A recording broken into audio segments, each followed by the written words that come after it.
चाहता हूँ आप जितना भी विकास के बारे में बात करिए, जितना भी आप बताइए कि ये हो गया है वो हो गया है। आप सिर्फ मैं दिल्ली स्टेशन के गेट नंबर 2 से रहता हूँ, वहाँ से सदर बाजार में आप चलिए, आप अभी चलिए, सुबह शाम कभी भी चलिए, ये 10 मिनट का रास्ता आपको पता चल जाएगा दिल्ली क्या इन्होंने डेवलप किया है। ठीक ठीक यही बोला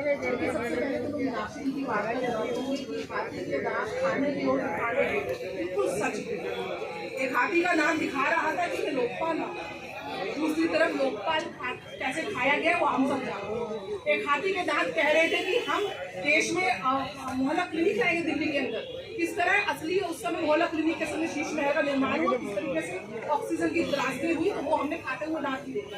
एक हाथी का दांत कह रहा था कि हम पानी की समस्या का हल करेंगे, कोई खाने वाला दांत देखा कि एक बोतल के साथ दूसरी बोतल फ्री दे रहे हैं। एक हाथी का दांत कह रहा था कि हम स्कूल बनाएंगे, वही हाथी के दांत जो खाने वाले हैं वो नौकरी में शिक्षित हुई उनको तनख्वाह नहीं दे पा रहे हैं। और दूसरी तरफ विपक्ष को अनुशासन और मर्यादा की परिभाषा का ज्ञान अच्छे से होना चाहिए। गुजराती भाई और गुजरात इस देश की आन बान शान है। अगर आप गुजराती भाई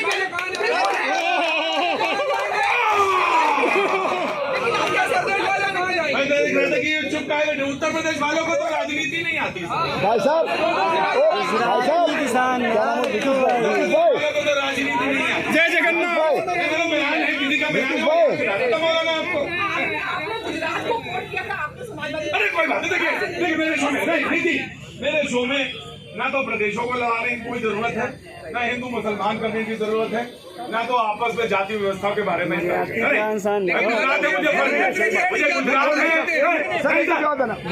प्रधानमंत्री जी मैं जातिवादी बोलूंगा सर। बिल्कुल आराम से इस शो में इस तरह की चीजें नहीं सर, मैं जातिवाद की बात नहीं कर रहा हूँ सर। मैं किसी को बोलने दूंगा। बोलिए। देखिए, जैसे कोई मेकअप करके आए और उसके ऊपर बारिश हो जाए तो ओरिजिनल रूप में कहाँ देख रहे थे आप? एक बारिश हुई, इनका जो ईमानदारी का मेकअप था ना वो छूट के नीचे आया, भ्रष्टाचारी दिखने लगे कि राम पथ पर भी, राम के धाम में भी राम पथ जो 841 करोड़ का बना वहाँ भी सब में एक बारिश में गड्ढे हो गए। तो ये भ्रष्टाचार की पराकाष्ठा है कि आप राम को भी नहीं छोड़ रहे।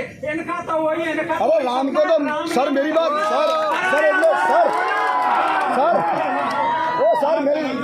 सर मेरी बात सर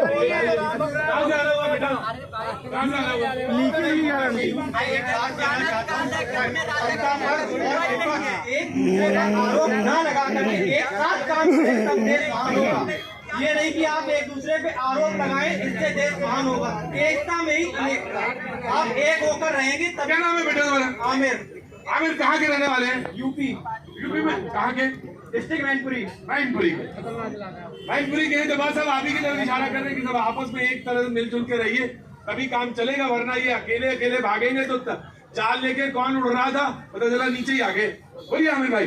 अगर सत्ता और विपक्ष दोनों एक साथ हाथ मिला के चलेंगे तो इस देश का नजारा बदल जाएगा। दुनिया में एक ही तिरंगा घूमेगा जो कि हमारा तिरंगा होगा।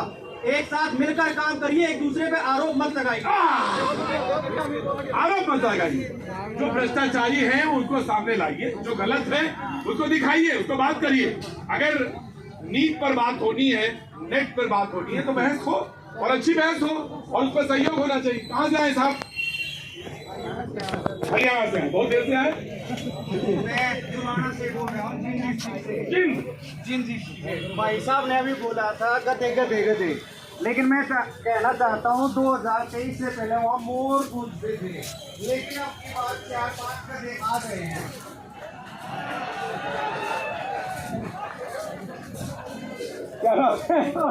मेरा नाम प्रदीप वर्मा है सर। प्रदीप वर्मा।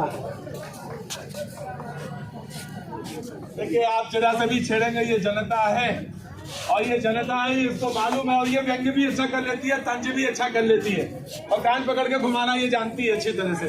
तो आपने जरा सा छेड़ा इन्हें और इन्होंने जरा सा ही बात को उठा लिया। बहुत बहुत शुक्रिया, थैंक यू सो मच। कोई बात और कहनी थी क्या? बस पहली अपनी हरियाणा में कहा जाता है कि थोड़ी सी एक बात कही बस निकल गई बात। हाँ जी, क्या बोल रहे थे? धन्यवाद। मैं तो यही कह रहा था कि राम मंदिर में मतलब अरे रुको, राम मंदिर का भी उसमें बाद में बात करेंगे। जी।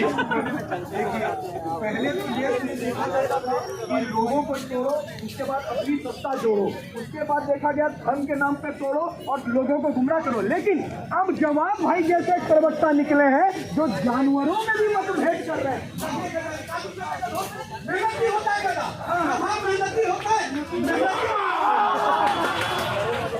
आज बहस का मुद्दा है कि गधा कहाँ गए वो बिहार में? हाँ, बिहार वाले गधे पे आज बहस है जी। बिहार वाला तो हर मुद्दे में बोल देगा। अरबी घोड़े